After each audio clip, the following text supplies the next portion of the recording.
This is a recap of the Tuesday, September 12th regular county board meeting. Called the meeting to order at 2:30 and recited our pledge. At that time, we approved last week's work session minutes and moved on to our agenda. On the consent agenda, there were 7 items. We approved execution of a transportation grant with the airport. It's a kind of a collaborative effort between the City of Grand Rapids, Itasca County, and the Department of Transportation Aeronautics. And that grant was for $111,668.48. We moved on and we accepted another grant, another aeronautics grant, and that was for obstruction removal project with the Bowstring Airport in the amount of basically 21,000. It's 20,000 and 1,000 local match. Approved 50,000 ARP funding, and again, this has been before the board 2 different times with pretty significant discussion. Our ARP funding hasn't been addressed for about 8 months, and because of the special need that was felt for the Trails Task Force, the discussion was to grant 50,000 out of the ARP funding to the Itasca County Trails Task Force for trail development and trail enhancement for ATV trails, snowmobile trails, bike trails, and throw in the walking and the horse and whatever else might be out there. This task force actually distributes Blandin Foundation funds throughout fiscal years to enhance these trail systems. And this year, the Blandin Foundation revamped all of their grants and their grant applications. So there was a pretty significant delay in any funding to the Trails Task Force. So Itasca County at this point stepped up, and we understand how significant and important our trails are when it comes to tourism and economic development in our county. So we agreed to release 50,000 from our COVID funding and grant that to the Trails Task Force, and that was a unanimous vote. We appointed Commissioner Smith and Commissioner Johnson to a classification committee for 2-year terms, and that would begin in September 12th of this year and go through the end of 2024.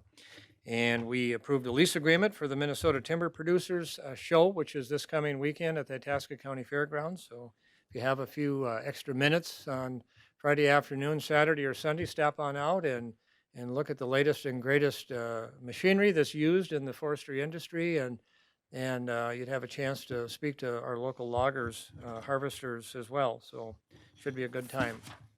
And the last thing again was to number 7, and that was to enter an agreement with Cass County, and that would be for an inmate housing agreement. And if you recall, as we started to develop the plan for the new jail, the jail was built to 185 capacity, and really what we have for inmate occupancy right now is about 100 to 110. So that leaves us quite a bit of space to lease out, and so that is the intent of the board, is that we would create a contract with Cass County and fill some of those empty beds that we currently would have when we open the facility, which would generate revenue for the county, and that revenue would be used to help pay the bond down at that point.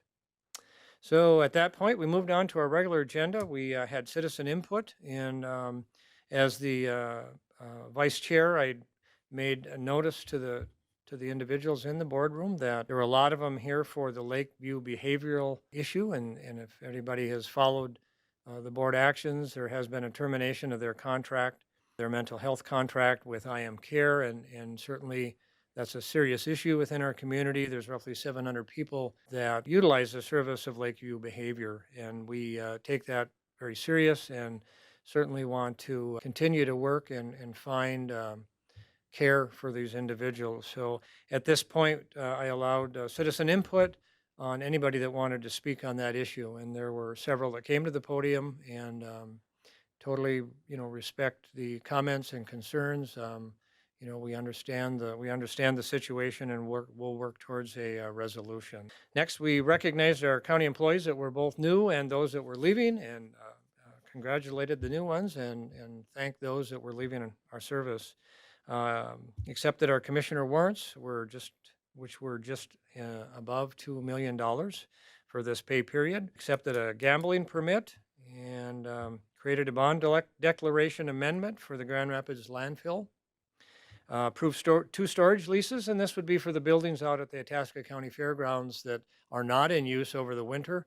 And those storage agreements were with Holstrom Inc., and that's Grand Rapids Marine, and RK Motorsports out of Cohasset. So we're happy to come into an agreement with them, and it creates a little revenue for the fairgrounds as well. So then did a state disaster assistance declaration, and we accepted that resolution, and there'll be a letter sent off to the governor requesting assistance for the flooding that occurred in April of 2023. And lastly, heard a brief update on the amicus brief, which again is a letter of support basically to the judicial supporting Mesaba Metallics and some of their lease agreement issues that they had.